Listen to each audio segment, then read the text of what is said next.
Hi, I'm Dr. Derek Lee. I have such an impressive guest today. He's renowned for his expertise in pediatric spine. He has published over 280 peer-reviewed papers and delivered over 800 national and international lectures. He has designed 5 lines of spinal implants and developed numerous surgical techniques adopted worldwide. Dr. Skaggs serves as the co-editor-in-chief of Orthopedics. He has edited multiple editions of top-selling textbooks in the field of pediatric orthopedics. He is the founding president of the Pediatric Spine Foundation, the treasurer of the Scoliosis Society, and served on the board of directors of the Pediatric Orthopedic Society of North America. He's a professor of orthopedics, neurosurgery, and pediatrics, director of spine, director of pediatric orthopedics, and executive vice chair of orthopedics at Cedars-Sinai Spine. Welcome, Dr. Skaggs. Hey, Derek. Thank you. Now, today we're going to touch on a couple of topics, and I'd like to start off with thoracic hyperkyphosis. And you did post on LinkedIn some x-rays and some photos of a conservative protocol for helping with those particular cases. Yes. Okay. One of the frequent complaints about the parents have now, or one of the frequent concerns that parents have, is that the kids are leaning forwards, whether it's from looking at a cell phone or a computer screen, whatever the cause is. A lot of parents come in concerned that their kids are leaning over too much. And on the left here, we see a normal spine as opposed to the kyphotic spine. And what we've done now for over a year is we've been doing prospective clinical trials on a almost too simple exercise. We just have a child lie over a bolster, as you see in the upper right, for 60 seconds a day. And it's been amazing, the improvement. On an average, we find that in 6 months, the kids are 9 or 10 degrees straighter on x-ray. Now, one can make the criticism. Could it be just because they're standing up straighter? Yeah, maybe. They're happy. Parents are happy. I've had a number of kids that have been astounding. 75 degrees of kyphosis. We think they're going to have surgery. And they do the exercise every day. And the next thing you know, the curve is 60. And after that, it's 50.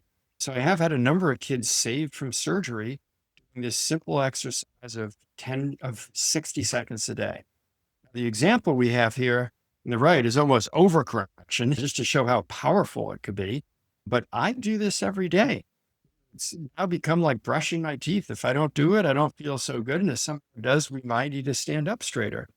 And even in cases where it's pathologic kyphosis, I think that people judge us differently if we're standing up straight and tall versus if we're slouching.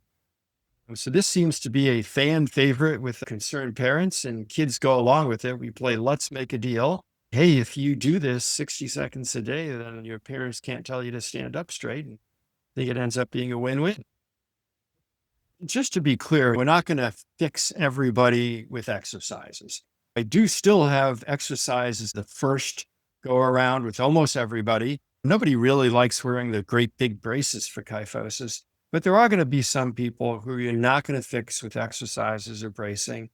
And I think that we've now learned that Sherman's kyphosis surgery being done all from the back is a wonderful surgery. Kids get 2 or 3 inches tall, depending on how bad they start off with. And they really, feel like people start to view them differently afterwards. They no longer have this hump in their back. They're standing up straight. So this is one of my favorite surgeries to do because I really just think we're helping kids so much, and we're helping how other people view kids and helping their confidence. Posterior only Sherman's kyphosis correction. I think it's a good operation. And most of the time, you don't have to go below L3 or even L2. We know from long-term studies that these kids should do well long-term without a significantly increased risk of back pain or problems. So when you ask the kids to start off with bolster, how do you know where to position a bolster? And the bolster looks quite high as well. Do they start with a smaller one and then they build up gradually? Yeah, let me jump on that screen again to discuss that. So wherever the back is sticking out the most. So in this case, you put the bolster right here.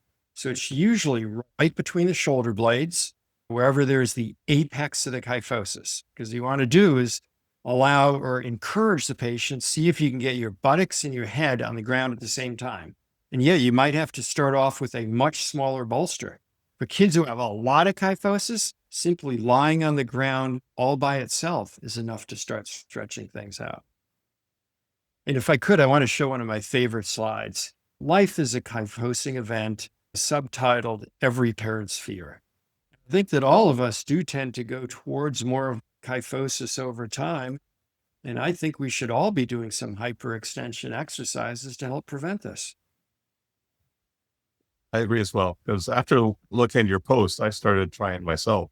And I was surprised actually how quickly it made a difference in terms of opening up the upper back and even the cervical spine in terms of range of motion, flexibility. So it's easier I can completely see it's easier for kids and adults to get their head up once their kyphosis is reduced. Yeah. And we know from things like stretching and yoga that we can change our body shape over time if we just do a little bit of force frequently. Just like when you wear braces, this little tiny rubber band moves a tooth in your mouth. If we have patience and persistence, we can change our body shape. Once you get the degree of kyphosis that you think you are going to achieve, what happens when you have finished the daily routine? Do you continue it as daily routine moving forward, or is it just once a week, once every 3 days? We don't have any data on that. My Okay. gut is that life is a kyphosing event. And if you even have 30 seconds a day to do the stretch, why not? Now, that said, a lot of our kids are overwhelmed right now. They don't even have time to sleep enough or finish their homework. So you don't want to add something else. But if we look at the greater scheme of things, going to physical therapy for something, that's a big ask. Putting on a big brace to wear to school every day, that's a big ask. 60 seconds of stretching, it seems to me like that's something, why not do it? If it's working, and most of the time, once the kids are doing it, the parents start doing it and they get hooked a little bit. Yeah, it just makes me feel better. So no, I've never told anyone stop doing it, but I think I've only seen one kid who's gotten too straight and backwards, and we told that kid to stop, but that's unusual. Why don't you pursue that a little bit? Because, for instance, with, I would say, most scoliosis cases, and in terms of EIS, you go from the normal kyphosis to hypokyphosis, sometimes to lower doses with severe cases.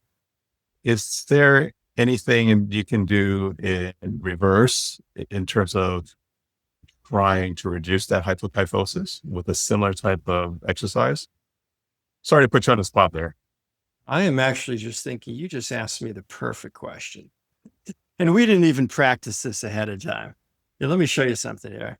If you see this slide, this young man had scoliosis, in addition to, as you can see, very severe lordosis of his thoracic spine. He frankly had 13 degrees of lordosis of his thoracic spine. What's really interesting, look where the red arrow is. Look at how much kyphosis he had in his neck. So if you have lordosis in your thoracic spine, you need to have some kyphosis in your cervical spine so you can get your gaze forward. So when we corrected his scoliosis, the number one thing we did was put a lot of osteotomies there. We used big, stiff 6mm cobalt chrome rods bent into 60 or 70 degrees of kyphosis, and very slowly over time pulled his spine backwards. And you can see clinically how much incredibly better he looks. And you can see on the x-ray, we not only restored thoracic kyphosis to a normal value, he now has at worst a straight neck or maybe even a little bit of cervical lordosis there. So yeah, it was a perfect question. Thank you.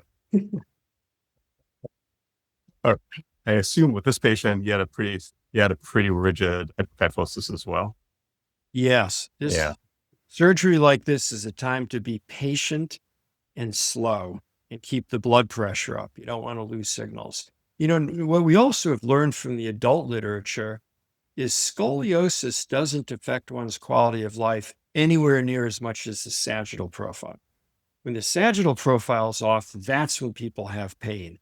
So I think that by restoring this kid's sagittal profile, I honestly believe that we probably saved him from neck pain later in life. We restored his cervical sagittal profile. And I know you've investigated cervical disc health with respect to the sagittal plane. And from the interviews of surgeons I've done, sometimes surgeons are, because I feel that, and I'm probably wrong, I feel that the sagittal alignment, the thoracic hypokyphosis always seems to drive cervical kyphosis, right? And there's always that junction issue in terms of greater pressure and disc degeneration, joint degeneration as well. And from the era of Harrington rods now to the curved rods, have you seen very much better improvement, or that's much more the target goal of getting better sagittal global alignment? I think your gut reaction is right on. I think when you have standard idiopathic scoliosis and hypokyphosis, you're more likely to have cervical kyphosis. And my partner, Ken Illingworth, showed in an MRI study that kids with just idiopathic scoliosis are much more likely to have dark disc in the cervical spine. Now they're kids, they're not having back pain. I think we could all agree that if you have dark disc as a kid, you probably have a much higher rate of neck pain when you become an adult. Yeah, we are taught that the big reason we fix scoliosis is pulmonary function. I think overall it may be pain and not just local pain over the rib hump or in those arthritic thoracic joints. I think cervical pain is probably a big risk factor if people live their life with cervical kyphosis. Yeah, I think you're right on to something there, Derek. And to expand on pain and scoliosis, I've talked to a lot of parents and patients as well some surgeons feel that the scoliosis doesn't cause pain. You probably hear this argument all the time a little bit.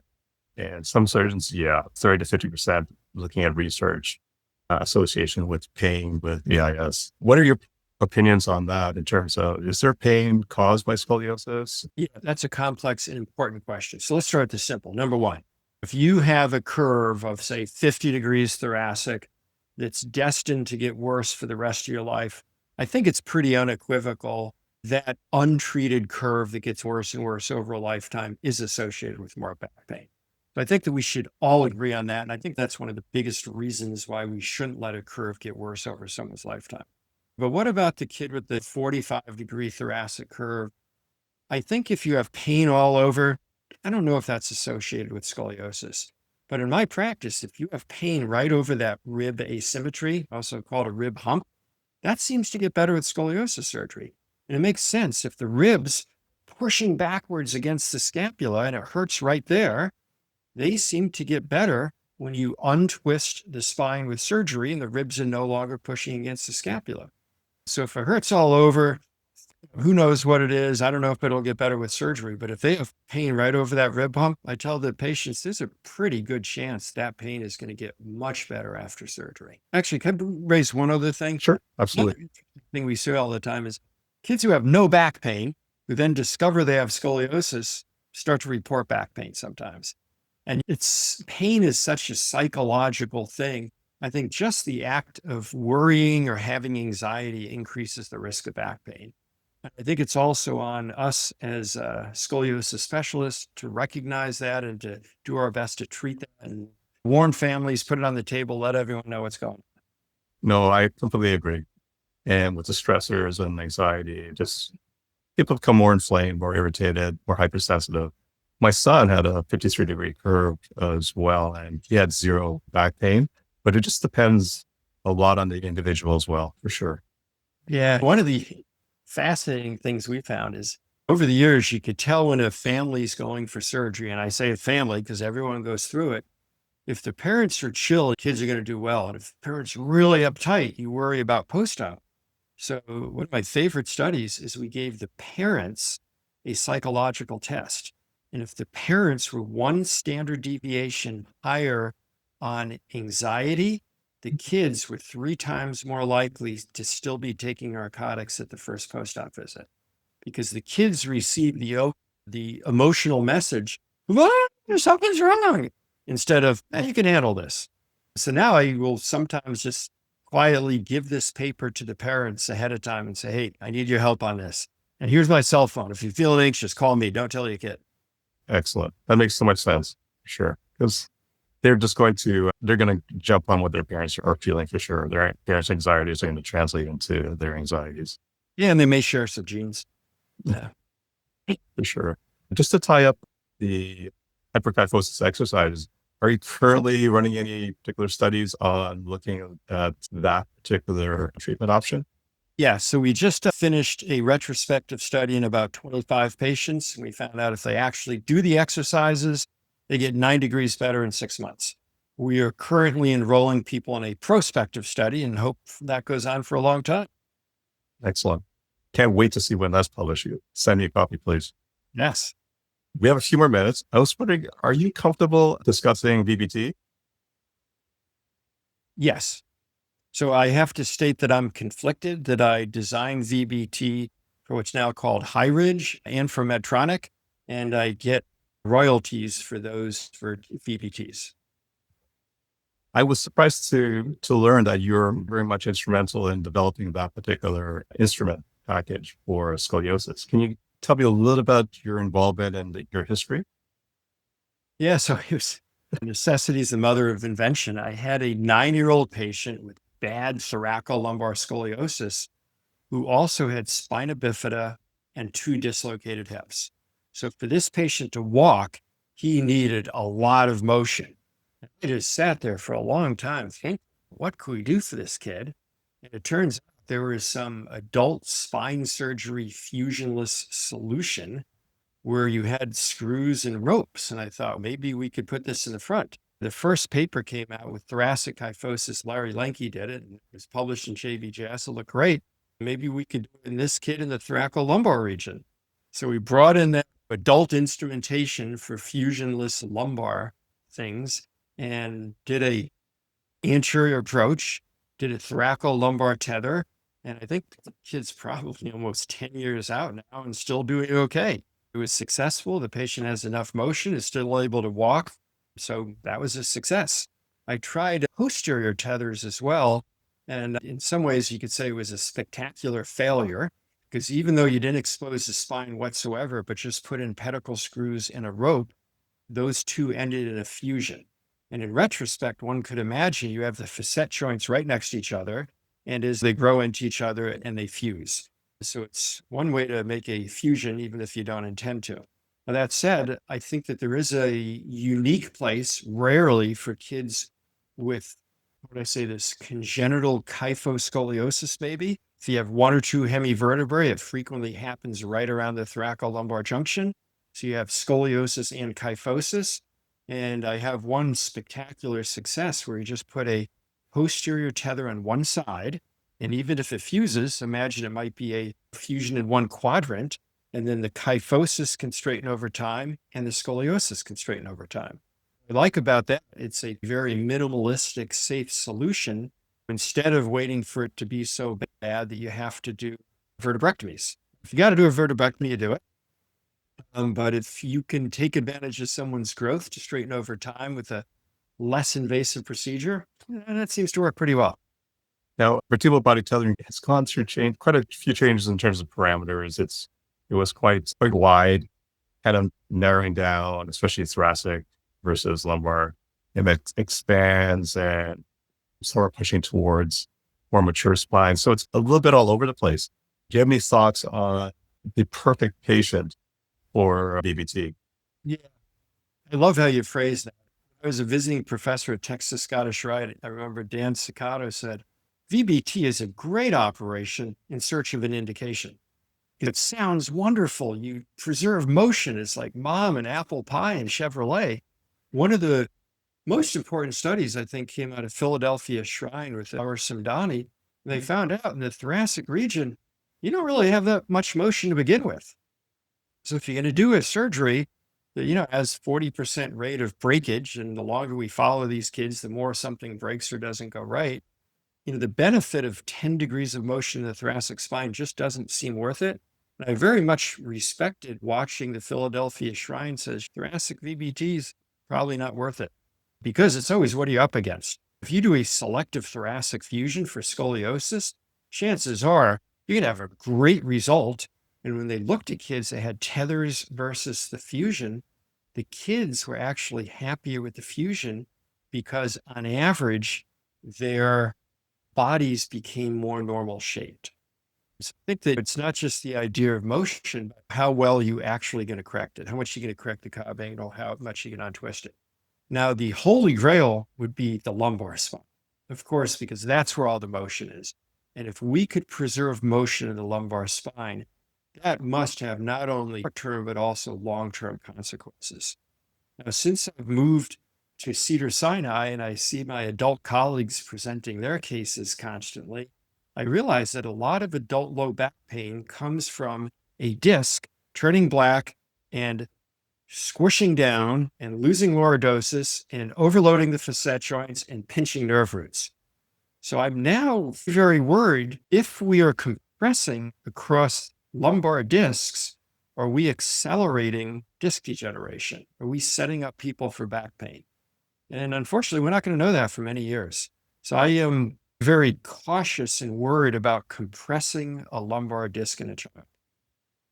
Understood. And just wanted to speak to the VBT in the thoracic spine as well. It's just not as good with respect to rotation and restoring a normal kyphosis, especially with stiff spine and kyphosis as well. So the tether just doesn't have the power of posterior fusion. As a follow-up with selective thoracic fusion for AIS, one of the complications can be proximal junction kyphosis. What are the complications like with that over 30 years, et cetera? And is that something to be concerned about, or is that being addressed much better these days than in the past? Yeah, I'd have to say that proximal junctional kyphosis and distal junctional kyphosis, Yes. are things I worry about. As I learned through Vern Tolo, I think the number one way to prevent it up top is to add a little bit of extra kyphosis into the rods. And then the head, it naturally will want to fight back against it. Of course, we stuff the soft tissues, don't take interspinous ligaments, but that's an open question. We have long-term follow-up that looks at many things, but not necessarily looking at PJK or pain in that region in a objective and detailed fashion. So I think that's a open question, and it may be an area where anterior is better than posterior. Interesting. Dr. Skaggs, I want to thank you so much for your time.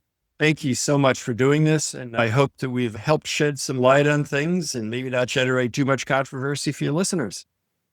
Absolutely. I'm sure they'll all enjoy it. It's an honor to spend some time with you, Derek. Thank you. Likewise. Terrific. Thank you.